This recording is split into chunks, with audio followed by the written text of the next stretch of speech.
Assalamualaikum warahmatullahi wabarakatuh. Innal hamdalillah nahmaduhu wa nasta'inuhu wa nastaghfiruh wa nastahdihi wa natubu ilaihi wa na'udzu billahi min sururi anfusina wa sayyiati a'malina. May yahdihillahu fala mudhillalah wa may yudlil fa ulaika humul khasirun. Asyhadu an la ilaha illallah wahdahu la syarikalah wa asyhadu anna Muhammadan abduhu wa rasuluhu la nabiyya wa la rasula ba'dah. Allahumma shalli ala Muhammad wa ala ali Muhammad kama shalaita ala Ibrahim wa ala ali Ibrahim wa barik ala Muhammad wa ala ali Muhammad kama barakta ala Ibrahim wa ala ali Ibrahim innaka Hamidum Majid. Ikhwanu fiddin, arsadani wa arsadakumullah. Alhamdulillah pada malam hari ini yang semestinya yang menyampaikan materi adalah Ustadz Agus Effendi. Beliau tidak bisa hadir, perjalanan dari Semarang atau bagaimana tadi. Mas Abdul Malik mendadak menghubungi saya, terus kami diminta untuk menggantikan. Kalau rencana ya ndak rencana saya nih Pak. Enjang mau kalau sholat duha di sini loh. Saya sudah 3 kali ke arah sini nih Pak jadinya. Nah emang qadarullah begitu ya, bismillah sampai sini lagi ngoten nggih. Jadi ini pulang balik nggak sampai ping 3 ke Temanggung niku. Untung ora adoh Pak ya. Jadi satu kenikmatan kita bisa ngaji bareng. Mari Bapak Ibu kita kaji bersama. Ini saya ketemu ini saya elingi lah, karena daripada orang sido ngaji sudah rutin mboten sido iman-iman ya sudah kita ngaji. Ini sudah pernah saya kaji di sini belum? Materi ini dereng. Hidup bahagia di jalan dakwah dengan melazimi amar ma'ruf nahi mungkar. Nggih, kita kaji bersama pengertian dakwah. Menurut bahasa, dakwah adalah mengharap dan berdoa. Al-Baqarah 186. Yang kedua, mendorong orang untuk memeluk suatu keyakinan. Ini secara lughah bahasa. Al-Baqarah 22. Sekarang menurut istilah, memperbaiki keadaan kaum muslimin dan memberi petunjuk kepada orang kafir. Memperbaiki keadaan kaum muslimin yang pertama. Yang kedua, memberi petunjuk kepada orang kafir. Petunjuk di sini petunjuk ilmu, hidayah irsyad atau hidayatud dilalah wal bayan, begitu. Setelah itu bagaimana dia paham ilmu, maka nanti akan bisa mendapatkan hidayah yang kedua, yaitu hidayah taufik gitu. Tapi kita ini hanya sampai memberi hidayah ilmu kepada orang kafir ya, maupun sesama kita kaum muslimin hanya bisa memberi hidayah ilmu saja. Hidayah taufik hanya dari Allah. Kenapa memperbaiki keadaan kaum muslimin? Karena keadaan kaum muslimin sendiri belum ideal. Belum sebagaimana yang diharap menurut Al-Quran dan As-Sunnah. Berapa banyak orang yang mengaku Islam tapi belum melaksanakan Islam. Ini perlu dakwah. Berapa banyak orang yang mengaku Islam belum tentu sholat 5 waktu. Masih banyak yang belum sholat 5 waktu. Yang sholat 5 waktu pun belum semuanya berjamaah. Yang sudah sholat berjamaah juga belum semuanya sebagaimana yang dimaksud. Gitu. Artinya perlu adanya ilmu dakwah lagi. Apalagi dakwah kemudian mereka akan membela Islam. Ini lebih berat lagi. Artinya kaum muslimin sendiri perlu didakwahi sampai dia membela Islam. Bukan hanya melaksanakan kewajiban yang wajib-wajib, tapi dia berkontribusi untuk Islam. Apakah dengan ilmunya, apakah dengan tenaganya, apakah dengan hartanya, apakah dengan kekuasaan jabatannya yang diwariskan oleh Nabi kepada para sahabat itu. Mereka setelah paham Islam, mereka mendakwahkan gitu. Hukum berdakwah. Allah Subhanahu wa taala berfirman di dalam surat Ali Imran 104. Wal takum minkum ummatun yad'una ilal khairi wa ya'muruna bil ma'rufi wa yanhauna 'anil munkari wa ulaika humul muflihun. Dan hendaklah ada di antara kamu segolongan umat yang menyeru kepada kebajikan, menyuruh kepada yang ma'ruf dan mencegah dari yang mungkar. Merekalah orang-orang yang beruntung. Allah memberi tawaran. Ada penawaran bisnis keselamatan dunia akhirat, gitu ya. Penawaran apa? Penawaran dari Allah untuk menjadi hamba-hamba Allah, mereka yang tergolong orang-orang yang beruntung. Dengan yad'una ilal khair, mengajak kepada kebaikan. Ya'muruna bil ma'ruf, memerintahkan kepada yang ma'ruf, dan mencegah dari yang mungkar. Ini tawaran dari Allah. Agar setiap diri kita ini, walau di sini ayatnya memang segolongan. Dari sinilah kemudian para ulama berbeda pendapat tentang kewajiban dakwah. Tetapi secara umum kewajiban dakwah fardu ain. Hanya kemampuan main masing-masing ain, masing-masing pribadi itu yang berbeda kemampuannya, tidak sama. Ada yang punya kemampuan bisa dakwah sekali hadir didatangi banyak orang. Ada yang tidak mampu, bisanya fardiyah, satu persatu ya, face to face, door to door. Tapi dia tetap berkomitmen untuk ikut dakwah. Ketemu siapa diajak berbicara dakwah. Walau dia tidak mampu menjadi dai panggung, dai apa? Mimbar. Ya, dai mimbar yang datang banyak orang. Tetapi dia tetap ikut berkontribusi untuk dakwah gitu. Ini Bapak Ibu. Kemudian surat An-Nahl 125. Ud'u ila sabili rabbika bil hikmati wal mau'izatil hasanati wajadilhum billati hi ahsan inna rabbaka huwa a'lamu biman dhalla an sabili wa huwa a'lamu bil muhtadin. Seluruh manusia serulah manusia kepada jalan Tuhanmu. Ud'u dakwah. Itu maknanya. Ud'u dakwailah, dakwah ilah. Maksud dakwailah. Ud'u serulah manusia kepada jalan Tuhanmu dengan hikmah dan pengajaran yang baik. Ya, bil hikmah wal mau'idotil hasanah. Mau'idoh nasihat hasanah yang baik, pengajaran. Wajadilhum billati hiya ahsan. Dan berdebatlah dengan mereka dengan cara yang baik. Wajadilhum billati hiya ahsan. Diskusi ini maknanya. Diajak berdiskusi, diajak tukar pendapat.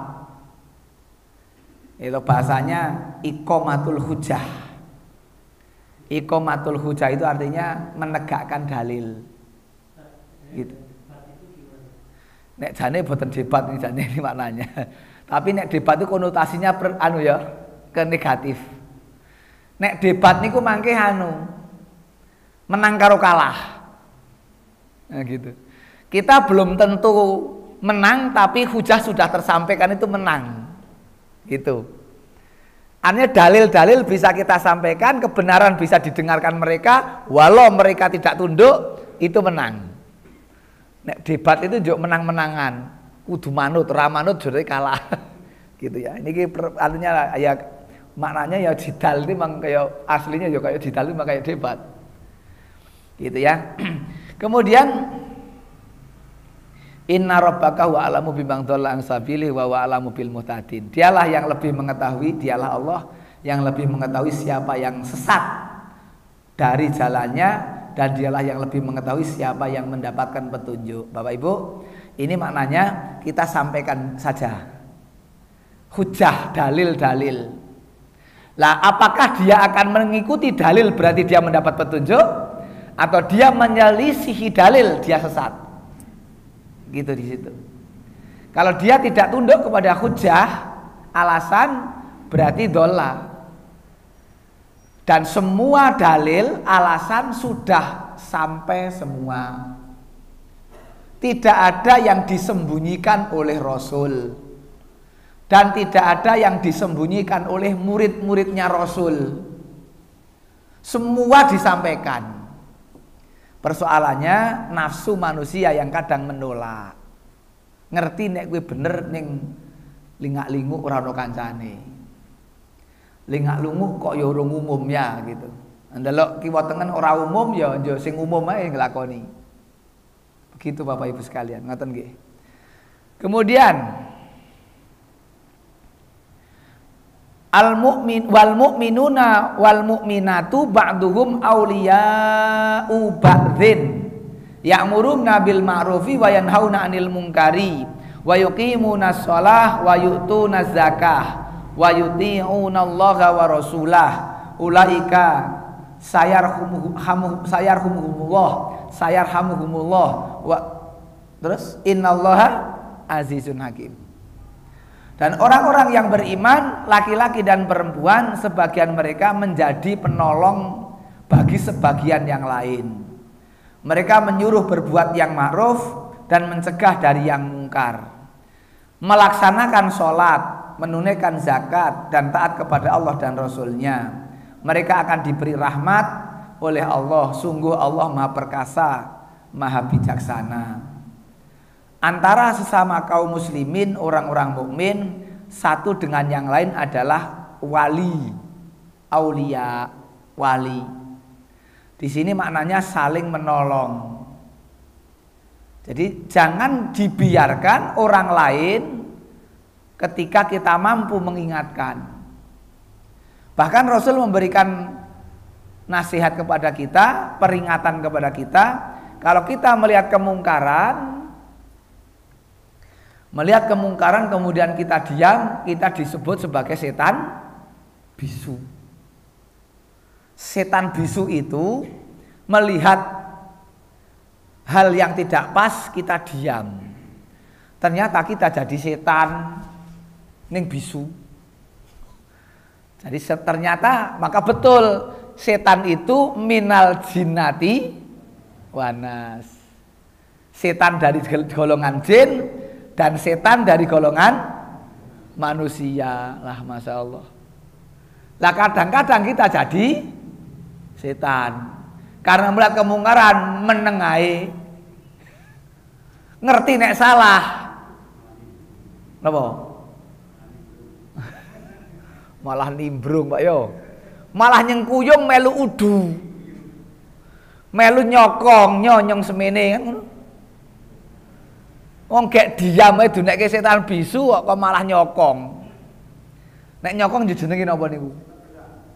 Setan obah. Setan obah yo, ora setan bisu. Waduh ya Allah. Itulah dunia Bapak Ibu. Kita ini di dunia ini maka ya banyak ujian, banyak cobaan. Maka orang itu kalau sudah mati itu istirahat. Maka orang yang sudah mati itu orang yang sudah keluar dari ujian. Maka dalam hadis ad-dunya sijnul mukmin wa jannatul kafir. Dunia itu penjara bagi orang yang beriman, dan surga bagi orang kafir. Maka kalau ada orang yang meninggal dunia, maka dia sudah keluar dari penjara, kan gitu. Kalau dia orang yang meninggal keluar dari dunia, berarti dia sudah bebas dari penjara. Karena tadi melihat kemungkaran, nek meneng setan bisu.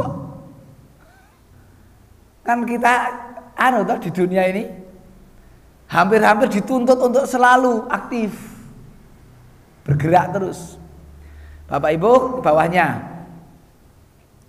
kewajiban berdakwah tidak saja dibebankan kepada setiap kelompok, tetapi juga kepada setiap individu, sebagaimana tiap-tiap muslim dibebankan tanggung jawab.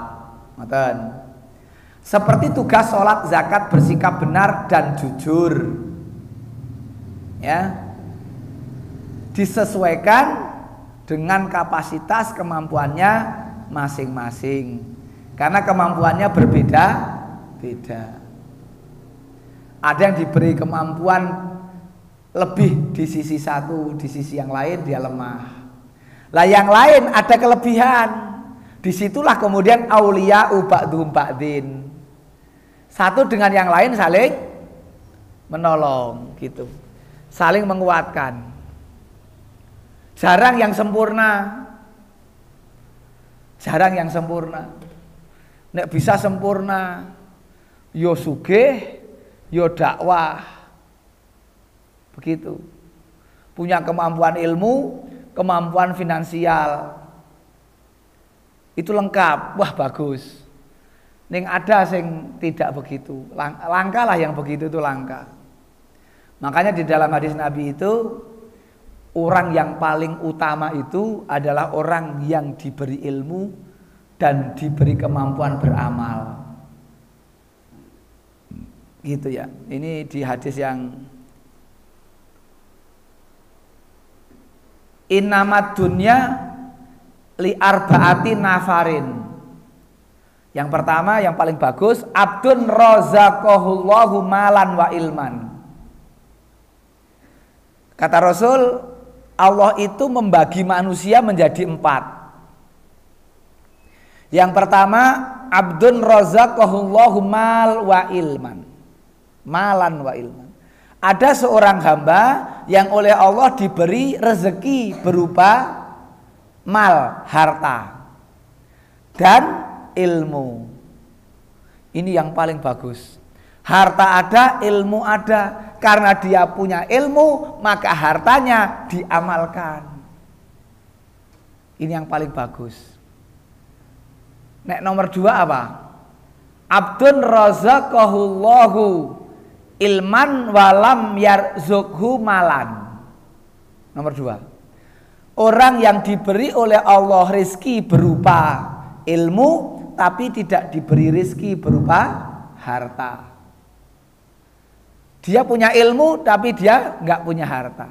Tetapi karena punya ilmu, wahwa shadiqun niyah.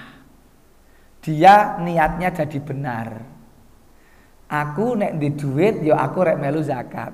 Aku rek sedekah, aku rek infak. Ini niatnya orang yang punya ilmu tapi tidak punya harta. Lah yang nomor 1, dia punya harta dan punya ilmu. Maka zakat, sedekah, infak dan berbagai macam kebaikan, hartanya ia tasarufkan. Sing nomor 2, ming tekan ilmu, ming tekan niat. Duwe karep ning seret.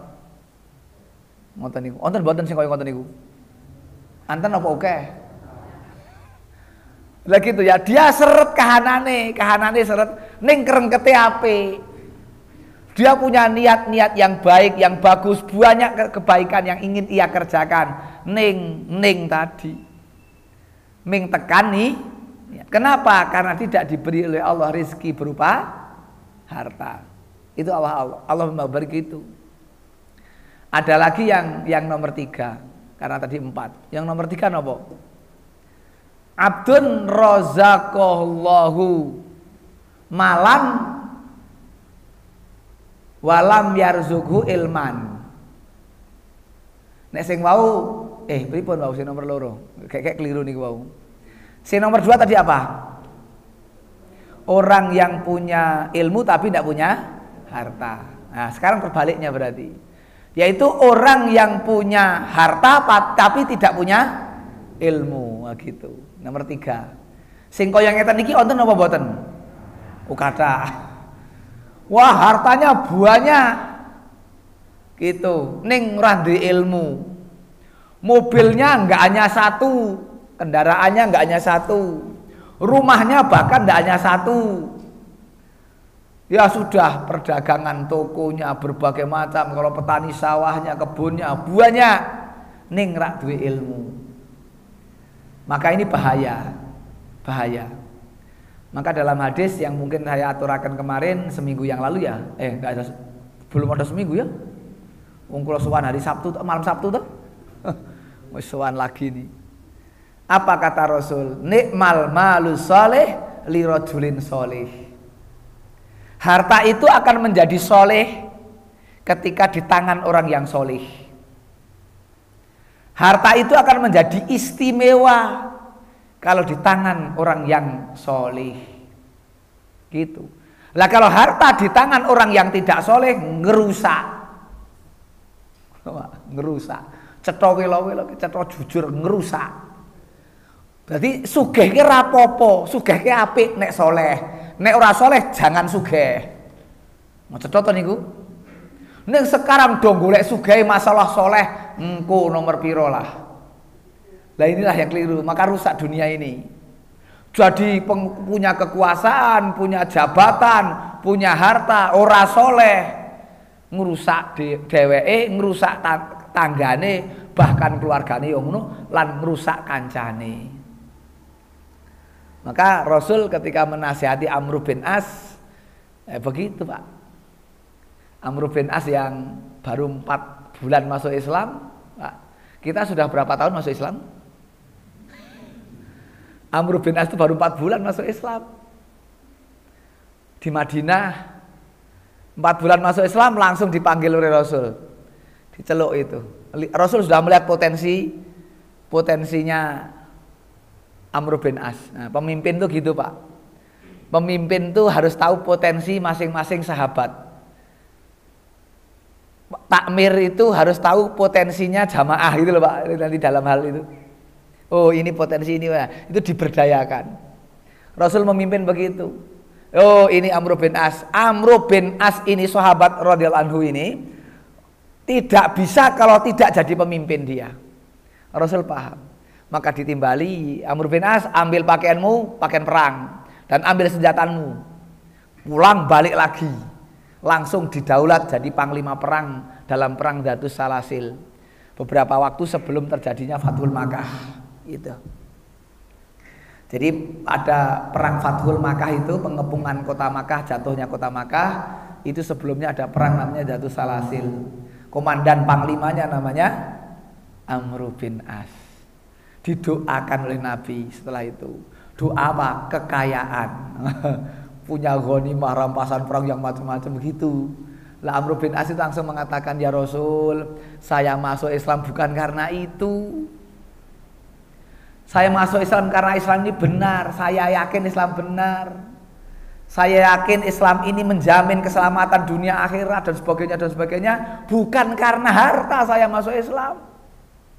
Rasul bersabda, nikmal malus soleh li rajulis soleh au li abdi soleh. Baru begitu Rasul. Jadi nikmat harta itu menjadi nikmat. Harta itu menjadi nikmat istimewa bagi mereka yang soleh. Begitulah ketika itu Rasul mendoakan kepada Amr bin As soleh. Maka kalau Amr bin As ini kaya akan banyak manfaatnya. Hartanya menjadi harta yang manfaat, yang istimewa. Terbukti setelah itu menjadi menang dalam perang, rampasan perangnya luar biasa banyaknya. Tetapi dia orang yang soleh, aman. Digunakanlah harta itu untuk kemaslahatan. Sampai pada tahun berapa ya? Tahun-tahunnya Umar bin Khattab memimpin. Khalifah Umar bin Khattab memimpin. Abu Bakar, Rasul sedo diganti Abu Bakar, Abu Bakar sedo diganti Umar. Umar menjadi khalifah di Madinah, Amr bin As menjadi gubernur di Mesir. Keadaan waktu itu Makkah Madinah paceklik yang luar biasa. Ekonomi menurun sangat, paceklik keadaannya nggak karu-karuan. Perbekalan kebutuhan sangat kurang. Akhirnya Khalifah Umar bin Khattab mengirimkan surat kepada Amr bin As di Mesir untuk minta bantuan karena negeri Mesir negeri yang subur, yang makmur. Terlaksana doa Rasul, di mana Amr bin As tinggal selalu dilingkungi oleh kenikmatan dunia begitu. Tapi Amr bin As soleh, langsung dijawab, dijanjikan, wahai Khalifah, setelah ini akan aku siapkan, aku akan kirimkan 1000 unta untuk jalur daratnya menuju Makkah Madinah. Dan nanti akan saya coba lewat jalur laut itu. Beliau siapkan 20 kapal laut. Maka yang pertama kali jalur dibuka dari Sungai Nil menuju Laut Merah itu sahabat Amr bin As radhiyallahu anhu.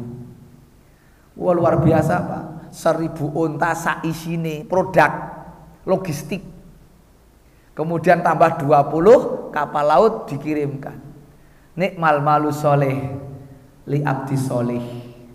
Harta akan menjadi istimewa kalau di tangan orang yang soleh gitu. Sekarang ini banyak orang yang punya harta ning ora soleh. Akhirnya banyak yang tidak bermanfaat begitu. Baik, selanjutnya Bapak Ibu, memilih dakwah sebagai jalan hidup berarti menginfakkan diri untuk terus terlibat dalam berbagai aktivitas yang syarat dengan muatan tarbiyah. Berjalan di atas jalan dakwah menjadikan manusia selalu berikhtiar dalam proses perbaikan dirinya sendiri, yang selanjutnya menjadi sebuah langkah nyata untuk dapat memperbaiki umat. Ini prosesnya. Kalau kita ini menjadi dai-dai, menjadi orang-orang yang peduli, kita akan baik. Dan baiknya kita akan banyak bermanfaat untuk kebaikan banyak orang gitu. Ada 3 misi yang bersifat pemberian yang diemban manusia di muka bumi. 1, misi beribadah. Wa ma khalaqtul jinna wal insa illa liya'budun. Adz-Dzariyat 56 atau surat ke-51. Yang kedua, misi fungsional sebagai khalifah. Apa bunyinya? Ini ja'ilun fil ardi khalifah itu loh. Qalu ataj'alu fiha ma yufsidu fiha wa yasfiku dima, dan seterusnya itu. Misi operasional untuk memakmurkan bumi. Ini juga khalifah. Jadi ada 2 kalau melihat kesimpulannya ini. Yang nomor 1 itu fungsi Abdullah. Yang nomor 2 dan 3 ini adalah khalifah. Khalifah artinya pengganti. Khalfun itu belakang. Makna khalfun itu belakang. Kenapa belakang? Karena orang yang meneruskan setelah itu gitu loh. Maka Khalifah Abu Bakar ini menjadi orang yang di belakangnya Nabi. Nabi punya orang di belakangnya yang memimpin, namanya Khalifah Abu Bakar. Maka kata khalifah adalah pengganti orang kemudian. Gitu. Jadi fungsi pertama Abdullah, hamba Allah. Fungsi kedua khalifah di muka bumi, yang mengatur, yang mengelola bagaimana bumi ini jadi baik, tidak boleh dirusak. Lah, untuk yang nomor 1 tidak boleh kreatif. Ini mutlak hanya paket sajalah. Untuk beribadah, untuk menjadi Abdullah, itu cukup menjadi hamba yang mencukupkan diri menerima paket. Hamba Allah atau ibadah wis pokoknya tompo beres. Dalam ibadah tidak boleh ditambah, tidak boleh dikurangi. Itu Abdullah. Tetapi dalam fungsi 2 dan 3 ini boleh kreatif. Nek ibadah nggak boleh kreatif. Nek jadi khalifah silahkan urus bumi, atur bumi. Sekreatif mungkin, aman, nyaman, tentram. Tapi kalau untuk Abdullah jangan. Sholat jangan kreatif. Sholat jangan modifikasi. Gitu. Ini penting Bapak Ibu. Jadi kalau generasi sekarang ini banyak orang-orang yang aneh-aneh. Nanti ono haji online barangnya Pak, daring. Ono haji online, haji daring, virtual gitu. Repot. Nanti ono nikah virtual Pak yo. Dan seterusnya. Ono lagi sing wah ini antrian haji umroh wah panjang. Kalau begitu tidak harus di Mekah, ning Serambi Mekah saja boleh. Nah, ini namanya kreatif. Orang tekan Mekah, tekan Serambi Mekah, cukup ning Aceh. Atau kemudian kalau haji hanya di bulan Dzulhijjah, maka antrian panjang, maka boleh haji tiap bulan, ngawur meneh. Nek haji tiap bulan jadi piye lek nglakoni, nek umroh boleh. Kan gitu. Tapi kalau haji ya Dzulhijjah. Karena ada tanggal 9 Arafah itu 9 Dzulhijjah dan seterusnya. Gitu Bapak Ibu, ngaten nggih. Niki malih kuntum khaira ummatin ukhrijat linnasi ta'muruna bil ma'rufi wa tanhauna 'anil munkari wa tu'minuna billah. Itu. Kamu adalah umat yang terbaik yang dilahirkan untuk manusia. Menyuruh kepada yang ma'ruf dan mencegah dari yang mungkar gitu. Dan beriman kepada Allah. Kita dikatakan menjadi umat terbaik kalau kita ini amar ma'ruf nahi mungkar. Gitu loh. Nek meneng ae ora ming setan bisu jadi umat yang tidak baik. Kita ini harus ada kepedulian untuk ajak-ajak.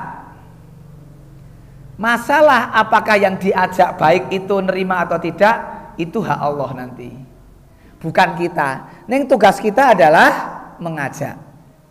Yo ngaji, yo thalabul ilmi, yo makmurake masjid. Begitu Bapak Ibu sekalian. Kuntum khaira ummatin, kita dijamin menjadi umat terbaik, umat yang paling baik. Wah, kaya ngopo rasane? Gitu. Dengan cara bagaimana kita senantiasa amar ma'ruf nahi mungkar dan beriman kepada Allah. Ini syarat. Kemarin yang saya sampaikan surat An-Nahl 97 kan gitu. Jadi di situ juga bahwa mukmin man amila sholihan min dzakarin au untha wa huwa mukmin. Karena kalau tidak beriman tidak akan ada nilai. Amal sebaik apapun, kebajikan sebaik apapun, sesoleh apapun, kalau tidak iman maka tidak ada manfaat bagi orang itu. Maka pengakuan itu penting. Mengakui Allah sebagai zat yang serba maha itu penting. Kalau tidak mengakui walaupun berbuat baik ditolak dan menyakitkan. Saya matur ibu-ibu, bapak-bapak, mindah koyo ngopo rasane ketika anak mengatakan, "Bapak, Ibu, saya kok tidak yakin bahwa penjenengan bapak ibu saya. Ning saya akan berbuat baik sama bapak ibu," gitu loh. Bapak juga gitu. "Nak, aku ora yakin sampeyan anakku. Ning aku tetap mau berbuat baik padamu," gitu loh. Ambian ki ning rumah sakit ki koyone ya ketukar kok ya ngono. Nah, cilik bayi kan iso bedake kan gitu dan sebagainya. Ini bisa jadi yang mendengar begitu marah ya kan, menyakitkan. Walaupun kata anak, "Bapak, Ibu, saya tetap akan baik kepada Bapak dan Ibu." Bapak mungkin begitu, "Aku ya tetap arek nyekolahke. Tak sekolahke, tak biayai, tak kebutuhannya tak penuhi." Ana iki ora wong ora percaya dadi jengkel tuh karena tidak yakin. Baik. Bapak Ibu, kita adalah orang-orang yang terakhir tetapi orang-orang yang pertama di hari kiamat. Ini umat terbaik juga nanti ya. Dan kita adalah orang-orang yang mula-mula masuk surga. Masya Allah. Walaupun umat terakhir, maka menjadi umat terbaik karena nanti menjadi orang yang pertama masuk surga. Nih bawahnya, sesungguhnya surga itu dilarang atas semua nabi sebelum aku memasukinya, dan diharamkan atas seluruh umat sebelum umatku memasukinya. Ya Pak, nek mlebu swarga paling pertama, nek kliwat. Naudzubillah, ngeri ya. Mlebu neraka paling dhisik, ajan cilaka to. Karena ditegakkan hisab dan mizan itu kita dulu. Umat terdahulu kose bisa berhenti apa namanya? Berhenti di padang mahsyar. Apa bahasa sekarang namanya nek ngono kuwi? Nah, jadi mandek dhisik. Nek mandek ning rest area ngono ya. Enak banget ono minuman, dapat ayu barang, dapat ireng ya. Nang padang mahsyar ora ono apa-apa. Ya Allah, gitu ya. Tertunda di situ. Gitu ya. Jadi kredit sampai panjang wong seluruh manusia, manusia pertama sampai manusia terakhir, dan manusia umat terakhir ini maju dulu, masuk surga duluan. Wah, ini masuk neraka ini sing jan ngeri ya. Kancane urung masuk neraka wis masuk neraka. Tapi ketahuilah Bapak Ibu, yang belum masuk neraka itu dia mengira bahwa nanti masuk neraka lebih enak. Itu dialognya begitu. Jadi orang ketika di antrian yang sangat berat itu, dia ngrasake antrian panjang itu sakit sekali, tidak nyaman sama sekali, dan dia mengira engko nek wis mlebu kono malah penak gitu loh. Kaya-kaya nek engko mlebu neraka luwih penak, ngertine padha merono saya sengsara. Kan kadang-kadang kita kan gitu Pak Bu. Ya kita di dunia macet. Engko nek bar sing kono ki lak kepenak kan ngono ngertine. Kayane ning kono kae sing ana kerusakan, ana sing macet, engko lek bar kuwi penak. Tibake saya ora penak, kuwi neraka gitu loh. Wah, naudzubillah Pak Bu. Nah ngoten nggih. Derek isak to? Tidak ada kebaikan pada kebanyakan bisikan-bisikan mereka kecuali bisikan-bisikan dari orang-orang yang menyuruh manusia memberi sedekah atau berbuat ma'ruf atau mengadakan perdamaian di antara manusia. Dan barang siapa berbuat demikian karena mencari keridhaan Allah, maka kelak kami memberi kepadanya pahala yang besar. Ini Bapak Ibu. Apa makna bisikan? Tidak ada kebaikan dalam perkataan. Itu maknanya. Jadi bisikan itu artinya perkataan-perkataan gitu, tafsirnya begitu. Jadi perkataan yang paling baik adalah perkataan ini, ya, terdiri dari perkataan, ucapan-ucapan, bisikan itu, bisikan dari orang-orang menyuruh manusia memberi sedekah, ya, bersedekah, atau berbuat ma'ruf, atau mengadakan perdamaian di antara dua manusia. Nek wonten wong loro sing gek benceng kenengan, ono sing gek breng, kres, maka kita mendamaikan. Ini termasuk yang bagus, yang baik-baik. Ojo malah ngompori. Oh biasanya malah nambahi kok yo. Oh pancen bener kae pancen ngono. Wah, tadi saya kebul-kebul. Saya rame, saya barap-barap. Barang siapa yang kemudian berbuat demikian karena mencari ridho Allah, maka kelak kami memberi kepadanya yang pahala yang besar. Begitu.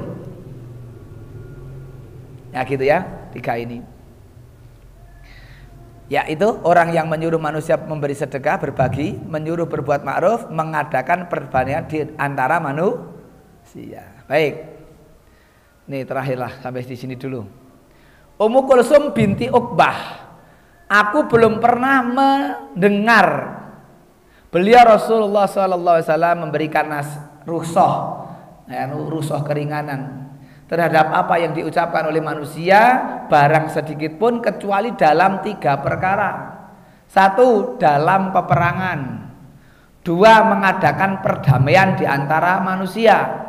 3. Pembicaraan suami terhadap istrinya atau serta pembicaraan istri terhadap suaminya. 3 perkataan ini perkataan yang khusus ada rukhsah. Gitu loh. Yang lain tidak boleh. dalam peperangan itu berkata-berkata sing di luar peperangan ndak boleh, di peperangan boleh. Karena di dalam perang itu siasat. Maka Khalid bin Walid ketika dipasrai besok pagi harus memimpin perang, malamnya langsung diadakan rapat, dibuagi oleh Khalid bin Walid, semuanya. Kemudian ada yang bagian pasukan, sing bagian nyeret belarak kurma, sukong dhuwur gunung, diseret medun, bukit dari kejauhan. Tentara musuh mikir, wah pasukan berkuda datang, ngapusi mboten niku, ngapusi. Padahal belarak diseret, lah kebul-kebul. Itu di luar perang tidak boleh kan? Perang boleh. Jadi suara tuh wah kon ngenes. Wah teko meneh kaya wong Islam kan gitu. Lah akhirnya nglewung, lek perang wis ora rasa. Karena wis ora yakin dadanya. Wah, wong Islam datang kan gitu. Mengadakan perdamaian. Nah ini mengadakan perdamaian dua orang, kadang di ono goroi, ya kan? Ini di sini termasuk perkataan yang diperbolehkan, gitu. Untuk mendamaikan itu, wah orang, jadi dia nggak begitu lah gitu loh. Dia nggak begitu, wah kamu salah paham ada gitu, digini kan boleh. Nah termasuk juga suami istri. Perkataan yang di luar itu nggak boleh, tetapi bersama antara istri dan suami dan istri itu boleh. Gitu. Omong-omongan, bicara-bicara yang di luar juga boleh, bersama suami istri boleh. Pun dugi mriki mawon yen pun kesel ngian kula. Aduh, niki wis piyur-piyuran kan gitu Pak ya. Niki mau kayak maca majalah dibel Mas Malik le. Aduh, njuk pripun iki Ustaz nek ora ana sing ngasih. Aduh, ya wis tak merono aku kon. Ngoten Pak ya, demikian aku lu qauli hadza astaghfirullahaladzim li wa lakum. Innahu ghafurun. Assalamualaikum warahmatullahi wabarakatuh. Bapak Ibu, terakhir niki ada 41 ya, 41. Baru sampai 12. Timut-timut, suatu saat saya sowan lagi kalau ada yang kosong dan saya bisa melanjutkan yang ini. Ning ojo lali. Oh, aku lali jenengan yo lali ya padha. Angger-angger lali saya juga lupa karena saking banyaknya yang harus diayahi di mana materi sampai mana kan lupa. Ngaten nggih? Demikian monggo dilanjutkan untuk salat Isya.